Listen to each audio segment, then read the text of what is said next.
across to Samarkand, where Prime Minister Narendra Modi has arrived at the SCO venue.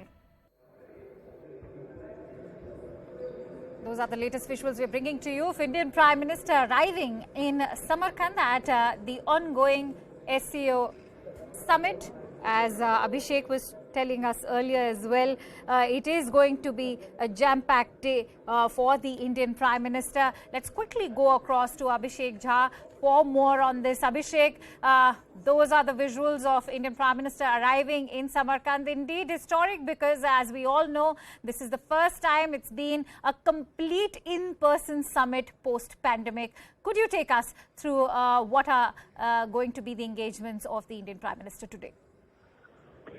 So Prime Minister Modi is going to hold first multilateral meetings of the day when he'll be meeting with members of SCO countries today. And he has arrived at the venue. We know that. With Prime Minister Modi, apart from that, other senior members of SCO countries have also arrived at the venue. President Xi Jinping is the one who is arriving at the venue. We have also seen Pakistan Prime Minister Shehbaz Sharif arrive at the venue. And all these leaders have now gathered at this place, which will start the SCO multilateral summit level talk very soon. And after that, these meetings will be followed by an open session where the new members, the observer members, the dialogue partners will also be having participation. That will be followed by some bilateral talks also of Prime Minister Modi and some of his counterparts, including Russian counterpart Putin, Iranian counterpart Ibrahim Raisi, and Uzbekistan's President Shavkat Mirziyoyev.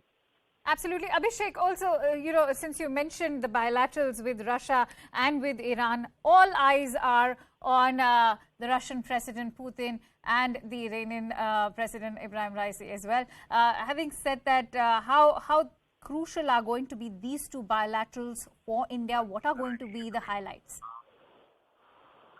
So clearly, highlight of these meetings will be how India will try to present its interest in the global context of scarcity of food, fertilizer, and high rising prices of fuel.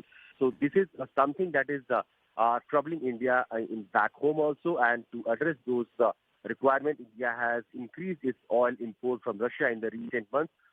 Iran, which used to be a traditional supplier of India in terms of energy, had become very less in the last few years because of the American sanctions and influence.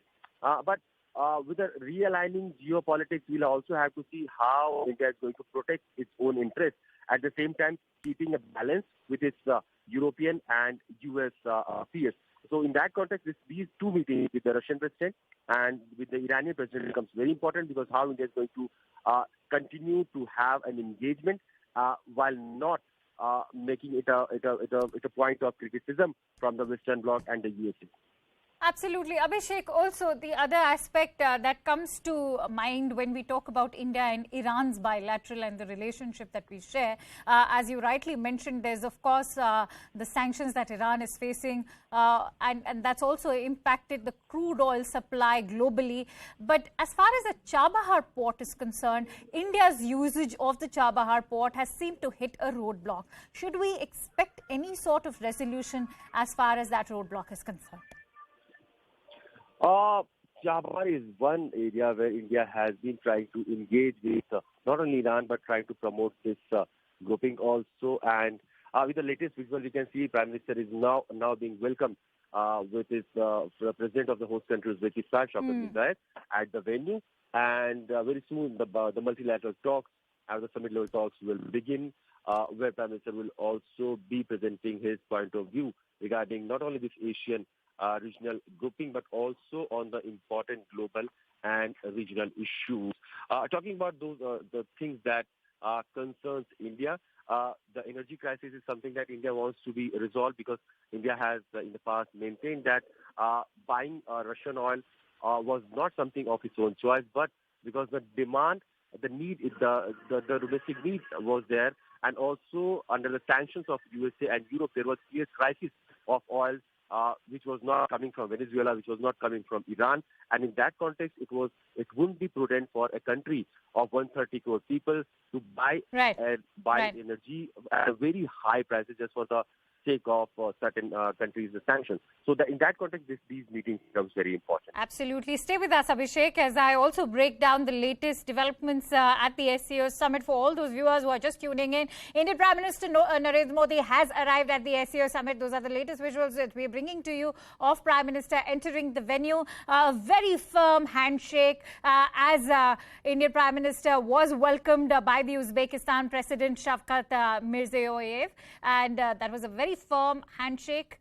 As we show you those visuals of Prime Minister Narendra Modi being welcomed by the Uzbeki president. He's just entered the venue. The Uzbeki president is just one and the host country now welcoming the Indian Prime Minister. In just a short while from now, you can expect the Indian Prime Minister to be hobnobbing with several other heads of states, including Russian President Vladimir Putin, and of course the Iranian president as well. How his meeting goes ahead with Chinese President Xi Jinping and Pakistani Prime Minister Shehbaz Sharif is something yet to be seen.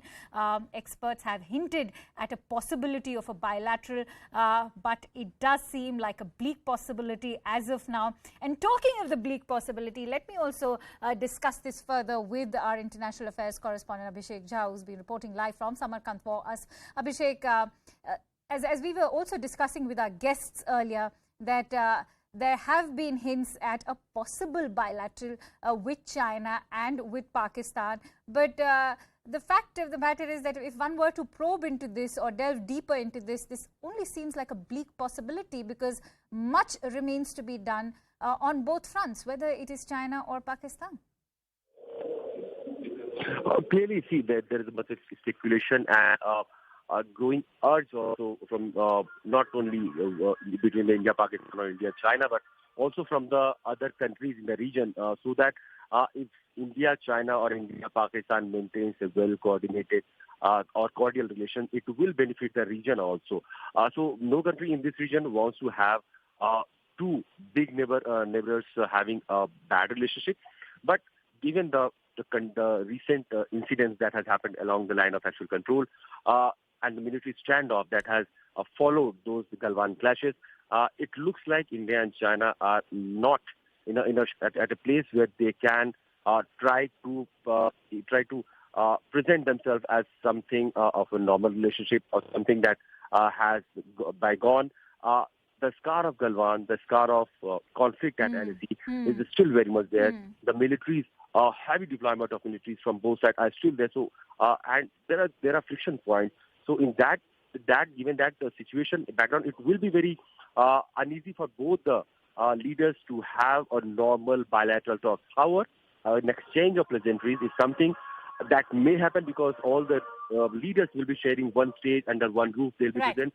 So it could be possible that we can see some image of both of them having a handshake or asking some very basic exchanges. Yes. In fact, this is one summit that